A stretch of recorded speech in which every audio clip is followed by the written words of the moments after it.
Shalom Bapak Ibu Saudara yang dikasihi oleh Tuhan kita Yesus Kristus. Berjumpa kembali di dalam podcast Mutiara hari ini. Sahabat bertumbuh dalam saat teduh yang seperti biasa membawa keresahan dan persoalan di dalam hidup. Kita angkat untuk menjadi renungan yang kiranya membangkitkan kekuatan iman. Bagaimana kabar saudara di kesempatan kali ini? Besar harapan kami Bapak Ibu senantiasa ada dalam keadaan sehat dan diberkati oleh Tuhan kita Yesus Kristus dimanapun saudara berada. Dalam podcast Mutiara hari ini di kesempatan kali ini kita memasuki episode yang ke-263 yang kali ini akan mengangkat judul Jalan Tuhan versus Jalan Pintas. Nah, firman Tuhan terambil dari Kejadian pasal 3 ayat 1 sampai dengan ayat yang kelima. Demikian firman Tuhan. Adapun ular ialah yang paling cerdik dari segala binatang di darat yang dijadikan oleh Tuhan Allah. Ular itu berkata kepada perempuan itu, "Tentulah Allah berfirman, semua pohon dalam taman ini jangan kamu makan buahnya, bukan?" Lalu sahut perempuan itu kepada ular itu, "Buah pohon-pohonan dalam taman ini boleh kami makan. Tetapi tentang buah pohon yang ada di tengah-tengah taman, Allah berfirman, jangan kamu makan ataupun raba buah itu, nanti kamu mati." Tetapi ular itu berkata kepada perempuan itu, "Sekali-kali kamu tidak akan mati." Tetapi Allah mengetahui bahwa pada waktu kamu memakannya, matamu akan terbuka dan kamu akan menjadi seperti Allah, tahu tentang yang baik dan yang jahat. Amin. Sebelum kita merenungkan kebenaran firman Tuhan, mari kita terlebih dahulu merendahkan hati dan berdoa. Bapa, di dalam nama Tuhan Yesus, kami baru saja membaca kebenaran firman-Mu Tuhan, dan kami mau merenungkannya bersama-sama di dalam saat teduh kami. Tuhan, kami mohon hikmat dan penyertaan Roh Kudus, supaya kami mengerti apa yang menjadi maksud dan kehendak-Mu di dalam setiap kehidupan kami. Dalam dan demi nama Tuhan Yesus kami berdoa. Amin.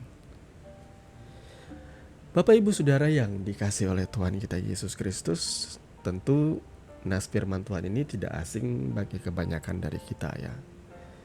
Kebanyakan orang Kristen yang pernah membaca Alkitab tentu tidak akan pernah kelewatan kisah kejatuhan manusia Adam dan Hawa ke dalam dosa. Ya. Jadi kebanyakan dari kita tuh bisa menjelaskan kronologinya dengan tepat ya dalam hal kasus kejatuhan manusia di Taman Eden ini. Ini adalah contoh dari manusia ketika ia memilih yang namanya jalan pintas. Jadi ada dua pilihan di dalam judul renungan kita kali ini, yakni jalan Tuhan versus jalan pintas. Kenapa saya sebut jalan pintas? Karena iblis, bapa dari segala pendusta ini, dia mengambil rupa seekor ular, kemudian ia menipu wanita ini, perempuan ini ya. Tentulah Allah berfirman, semua pohon dalam taman ini jangan kamu makan buahnya, bukan? Ya, menarik ya. Karena iblis ia mempergunakan firman Tuhan untuk menipu anak manusia, Adam dan Hawa. Ya. Jadi iblis itu tidak takut dengan firman Tuhan. Malah banyak kali iblis itu bisa lebih mengerti, lebih hafal firman Tuhan daripada kebanyakan dari kita. Tetapi tentu saudara tahu tujuannya apa. Ia mencari-cari firman Tuhan tuh ia biasanya menggunakan metode yang persis dengan orang-orang di luar sana, yang cuma mencomot-comot ayat. Mencomot-comot ayat dicocokologi, dicocokkan seolah-olah bahwa itulah kebenaran. Padahal dia punya tujuan untuk menipu, ya, mendustai Adam dan Hawa. Bukankah pohon dalam taman ini semua pohon dalam taman ini jangan kamu makan buahnya, bukan? Ya, lalu dijawab oleh perempuan itu, buah pohon-pohon dalam taman ini boleh kami makan, tetapi tentang pohon buah yang ada di tengah-tengah taman, Allah berfirman, jangan kamu makan ataupun raba buah itu, nanti kamu mati. Lalu ular ini dia, di awal dia memang ngomong sesuai dengan firman Tuhan. Tetapi di ending dia masukkan asumsinya. Ya, dia menggunakan pikiran yang bisa menarik hati manusia, membenarkan apa yang ada dalam pikiran manusia. Sekali-kali kamu tidak akan mati. Jadi dia seolah-olah meyakinkan manusia Hawa ini bahwa gak seperti itu maksud Tuhan.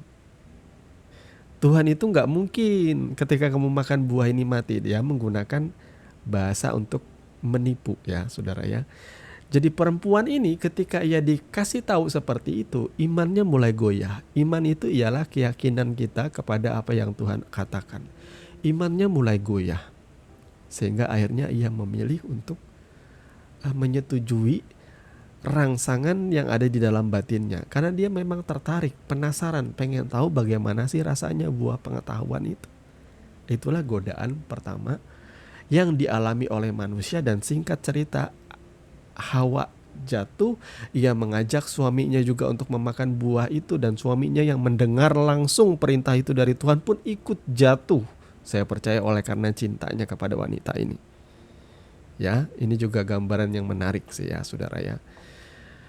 Apakah bagaimana ya Tuhan itu menguji hati sih? Mungkin ada banyak di antara saudara bertanya-tanya, kenapa sih Tuhan membiarkan manusia jatuh dalam dosa? Saya yakin Tuhan tidak membiarkan saudara ya. Manusia di Taman Eden itu manusia yang sempurna, yang masih belum jatuh dalam dosa. Mereka adalah gambar kemuliaan Tuhan, imago Dei kata Tuhan, gambar dan rupa Allah. Jadi saya percaya pada masa itu manusia bisa memaksimalkan potensi manusianya, baik otot tubuhnya, otak, pemikirannya. Mereka bisa memaksimalkan kemampuan itu. Dan saya juga percaya bahwa ketika Tuhan memperhadapkan mereka dengan pencobaan, Ia tahu bahwa manusia itu punya kapabilitas untuk menang atas pencobaan itu. Ya, 1 Korintus 10 ayatnya yang ke-13 berkata, pencobaan-pencobaan yang kamu alami ialah pencobaan-pencobaan biasa yang tidak melebihi kekuatan manusia. Sebab Allah setia, dan karena itu Ia tidak akan membiarkan kamu dicobai melampaui kekuatanmu. Pada waktu kamu dicobai, Ia akan memberikan kepadamu jalan keluar sehingga kamu dapat menanggungnya. Dan saya percaya ketika Tuhan mengizinkan pencobaan dari ular itu menghampiri Adam dan Hawa, mereka punya kemampuan untuk memilih tidak kepada perkataan iblis atau perkataan si ular itu. Tetapi ya faktanya mereka lebih memilih mendengarkan apa kata iblis daripada taat kepada perintah Tuhan. Manusia jatuh dalam dosa, ya. Tuhan tuh menguji hati, saudaraku. Ya. Seberapa saudara mengatakan bahwa aku sungguh-sungguh mengikuti Tuhan, engkau akan buktikan lewat kehidupanmu. Ketika engkau lahir baru, engkau begitu bersuka cita, engkau begitu bersemangat menerima Kristus. Tapi ingat, dalam perjalanannya,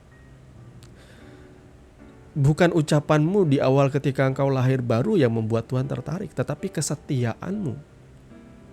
Banyak orang-orang yang, maaf ya, artis-artis yang akhirnya menjadi Kristen, tapi ketika ia mengalami kenyataan bahwa menjadi orang percaya itu tidak semudah yang ia bayangkan di negeri ini, lebih-lebih ya, di mana kekristenan itu minoritas.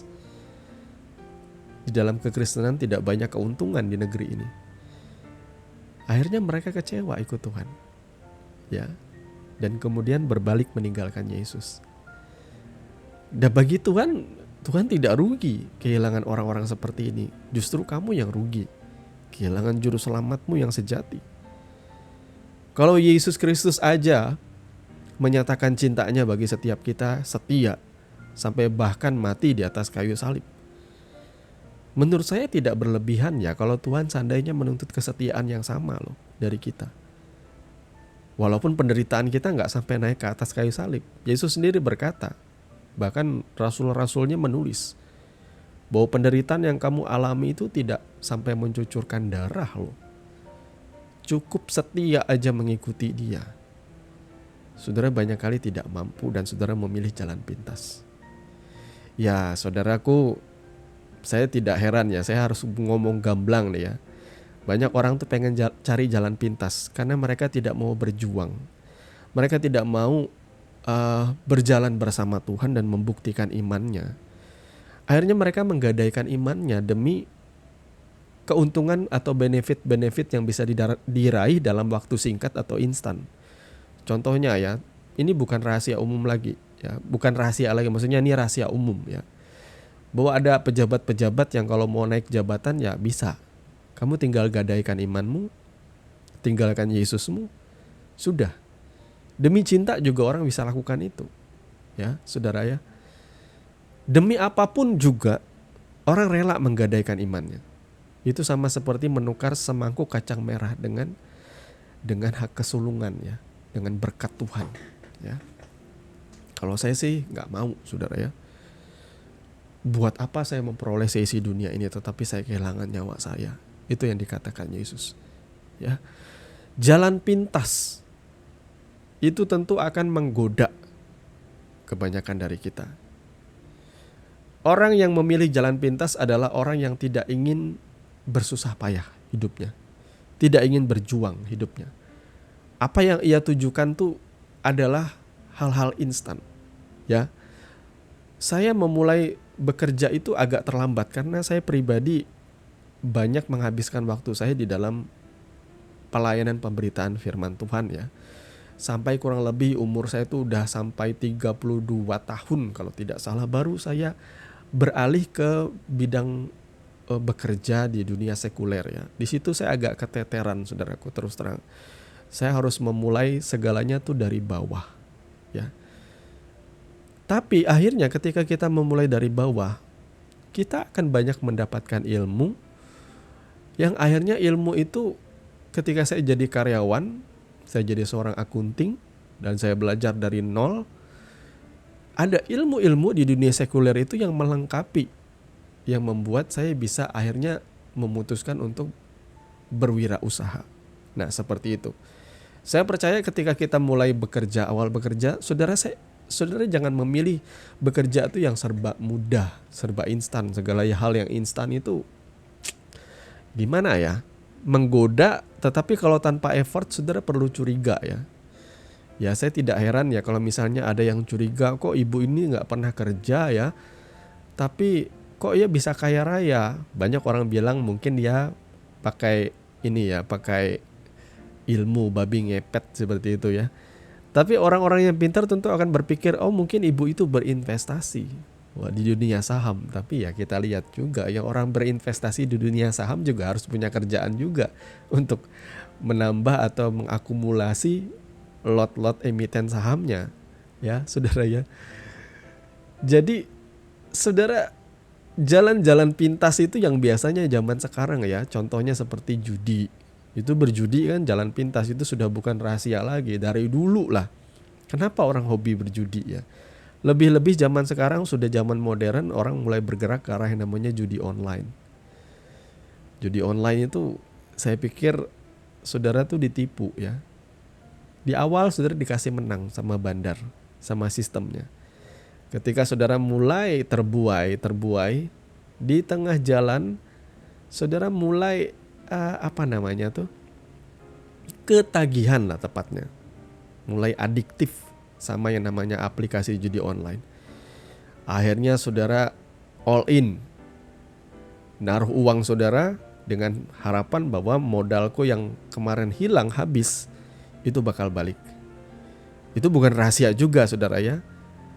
Istri saya yang bahkan masih bekerja di dunia sekuler ya, di perkantoran, dia ngasih tahu bahwa banyak teman-temannya nih ya, setiap kali jam istirahat bermain judi online. Dan mereka mengakui banyak kali mereka tekor dari judi online itu. Tapi entah kenapa mereka tetap ketagihan memainkannya. Jadi gaji-gaji mereka tuh kebanyakan bisa ludes gara-gara itu. Nah belum lagi yang toksik nih. Sudah habis-habisan pinjam uang kemana-mana. Uangnya ditaruh buat judi online ya, all in, habis, ludes. Sampai jual barang-barang di rumah. Kan itu gila ya. Buat saya itu Sesuatu yang instan seperti ini berbahaya, saudaraku ya.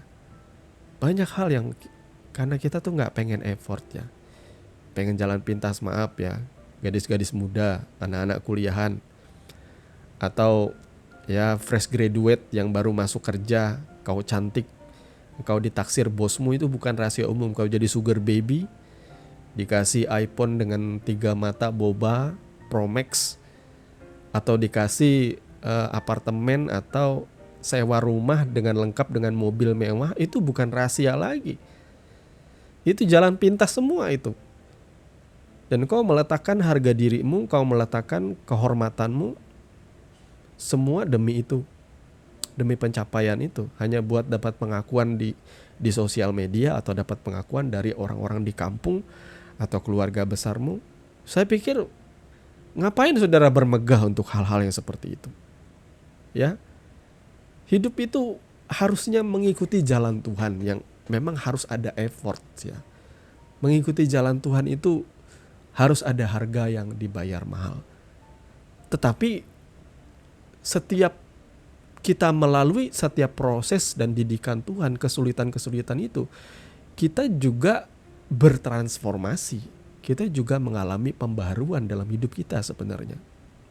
Ya, saudara ya, saya tertarik dengan ungkapan modern ya. Orang-orang pemalas itu justru menghasilkan inovasi-inovasi yang membuat pekerjaan tuh jauh lebih praktis, jauh lebih efisien. Itu kita harus akui. Contoh ya, zaman dulu kalau orang dagang atau sales itu biasanya keliling kampung, keliling komplek, itu kan butuh effort ya, butuh kerja keras. Lebih-lebih kalau saudara yang terbiasa dimanja oleh orang tua, kerjaan seperti itu akan jadi kerjaan yang berat dan memalukan. Ngapain aku keliling-keliling jualan? Tapi akhirnya orang malas akhirnya berpikir, oh mending kita bikin aplikasi aja. Akhirnya muncullah yang namanya aplikasi belanja online lah, aplikasi Gojek, GoFood lah, yang memudahkan orang-orang malas ini. Ya. Tapi tahukah saudara bahwa aplikasi-aplikasi itu sendiri ditopang oleh begitu banyak karyawan, teknisi, operator yang bekerja di balik semua itu. Jadi jangan pernah kira bahwa sesuatu yang praktis itu berjalan begitu saja. Tidak, ada orang-orang di dalamnya yang bekerja, tetap ada effortnya. Bapak Ibu Saudara yang dikasihi oleh Tuhan, kalau engkau bekerja, khususnya muda-mudi, berdoalah kepada Tuhan, dan ketika engkau diberikan atau dibukakan pekerjaan oleh Tuhan, jalani aja selagi engkau masih muda. Walaupun pekerjaan itu kelihatannya berat untuk dilakukan, jalani saja. Nanti engkau akan mengalami satu transformasi dalam cara engkau berpikir, istilahnya paradigmamu, cara engkau bekerja, pola pikirmu akan berubah. Engkau akan bisa lebih efektif atau membuat pekerjaanmu itu jauh lebih baik. Nah, seperti itulah. Jadi semua orang yang bekerja, yang akhirnya jadi konglomerat, semua orang yang akhirnya jadi istilahnya sekarang pengusaha yang terhitung sebagai dan masuk dalam jajaran 9 naga itu di Indonesia nih ya. Kebanyakan dari mereka tuh memulai dari pekerjaan-pekerjaan yang butuh effort, yang pekerjaan-pekerjaan orang miskin lah seperti itu. Tapi mereka tidak malu. Ya, jadi jangan memilih jalan pintas, saudaraku. Lebih-lebih saudara yang di dalam Tuhan, jangan memilih jalan pintas. Ingatlah bahwa Yesus, bahwa firman Tuhan ya mengajarkan umat kesayangannya saja harus ia bawa 40 tahun berkeliling di padang gurun sebelum memasuki tanah yang ia janjikan. Ya, dan itu tidak mudah, saudaraku. Itu butuh effort, kerja keras, kesetiaan, kesungguhan hati. Dari perjalanan bangsa Israel dari tanah Mesir menuju ke tanah Kanaan atau tanah perjanjian, yakni Yerusalem, itu membutuhkan waktu sebenarnya cuma paling lama 2 minggu nyampe. Tetapi yang dibutuhkan bangsa itu 40 tahun. Apa yang bisa saudara simpulkan selain Tuhan itu mencari mereka yang setia kepada Dia, mereka yang sungguh-sungguh kepada Dia. Saudara bertobat tahun berapa sih? Saya bertobat lahir baru tahun 98. Waktu itu saya kelas 3 SMA. Dan tahun-tahun berikutnya perjalanan hidup saya mengikuti Tuhan. Ada kalanya saya mengalami kasih mula-mula di awal, begitu cinta saya kepada Tuhan. Tapi ada kalanya saya juga terpuruk dalam kehidupan, krisis, quarter life crisis ya, di umur 25. Dan seterusnya sampai 30 saya bingung dengan kehidupan ini. Saya mengalami proses di dalam pelayanan dan sebagainya, di dalam kehidupan dan sebagainya. Banyak orang-orang yang bergelimpangan sama seperti bangsa Israel yang mati di padang gurun. Banyak di dalam mengiring Tuhan tuh, banyak mereka yang kecewa, meninggalkan Tuhan, jadi gila, meninggal oleh karena bocor ususnya gara-gara balik ke dalam kehidupan yang lama. Banyak contoh berseliweran di mata saya. Banyak keluarga rumah tangga yang berpisah, yang mereka awalnya cinta Tuhan, banyak. Tetapi apakah kesemuanya itu juga membuat saya meninggalkan Yesus? Ya, saudaraku, percuma saudara jadi orang yang ngefans mati sama klub bola, tetapi kalau dengan Tuhan Yesus saudara tidak setia, itu percuma namanya. Semuanya bisa kebaca loh, bahwa kebanyakan dari kita itu hanya memikirkan kebahagiaan kita di dunia ini saja. Tuhan juga memikirkan kebahagiaan kita, saudaraku. Hanya saja apakah kita memilih Dia untuk memimpin kita menuju kebahagiaan itu? Saya memilih Tuhan. Ya, karena saya sadar kesulitan-kesulitan yang saya alami hari ini yang membuat saya harus belajar bersabar, kelak akan berguna. Ya. Sehingga ketika masa tua saya diberkati Tuhan berlimpah-limpah, saya tidak menjadi angkuh, saya tidak lantas juga nyari sugar baby, saya juga tidak jatuh di dalam dosa kesombongan yang membuat saya merendahkan orang lain. Saya akan mengambil sikap yang bijak dalam hidup. Banyak orang yang rela meninggalkan Tuhan demi harta, cinta, dan tahta. Tapi kemudian di tengah perjalanan mereka menyesali semua itu. Tapi semuanya sudah terlambat. Ya, saya pribadi tidak ingin mengambil jalan pintas lah. Saya mau tetap ikut Tuhan selama-lamanya, taat kepada kehendak Tuhan, pada rencana Tuhan. Kalaupun saya tidak mampu, saya akan berkata kepada Tuhan, Tuhan, aku tidak mampu mengikuti Engkau, karena aku tidak sesuci dan tidak sekudus itulah. Ya, dan puji Tuhannya, Tuhan mengatur kehidupan kita sehingga kita tidak dibawa ke dalam pencobaan yang di luar kemampuan kita, saudara ya. Saudara ada di antara saudara yang rentan sekali dengan dosa-dosa tertentu. Berdoalah kepada Tuhan, Tuhan, aku gak kuat. Aku tuh masih mudah sekali jatuh dalam dosa ini, dosa itu, dosa lain-lain. Berdoa kepada Tuhan. Nanti Tuhan akan atur kehidupanmu. Setiap langkah kita tuh diatur oleh Tuhan. Ya, ketika kau tidak mampu menanggung sebuah pencobaan, Tuhan tidak akan membiarkan kau masuk dalam pencobaan itu. Ya, Tuhan akan menguatkan hatimu, menguatkan hidupmu, kehidupan rohanimu tentunya, mentalmu. Ya, mari saudaraku, bersungguh-sungguhlah di dalam mengikuti Tuhan dan izinkanlah Tuhan membawa dan menuntun engkau melalui padang gurun proses kehidupan yang mendewasakan dan menguatkan engkau hari demi hari. Tuhan Yesus memberkati firman-Nya, dan mari kita berdoa. Bapa, di dalam nama Tuhan Yesus, terima kasih kami mengucapkan syukur kepadamu Tuhan atas pemeliharaanmu di dalam setiap kehidupan kami. Terima kasih Bapa, karena Engkau peduli, Engkau mengasihi kami, Engkau memikirkan masa depan yang penuh harapan dalam hidup kami. Kami menyerahkan segala cita-cita, kerinduan, dan rancangan kami ke dalam tangan-Mu Tuhan. Kami percaya Tuhan menjadikan kami berhasil dan beruntung oleh karena pertolongan-Mu. Di dalam dan demi nama Tuhan Yesus kami berdoa. Amin. Saudaraku yang dikasihi Tuhan, saudara sudah mendengarkan kebenaran firman yang kiranya boleh menjadi dasar dan kekuatan di dalam setiap kehidupan saudara. Sampai bertemu lagi di podcast Renungan Firman Mutiara hari ini yang berikutnya. Kasih karunia menyertai saudara sekalian. Shalom.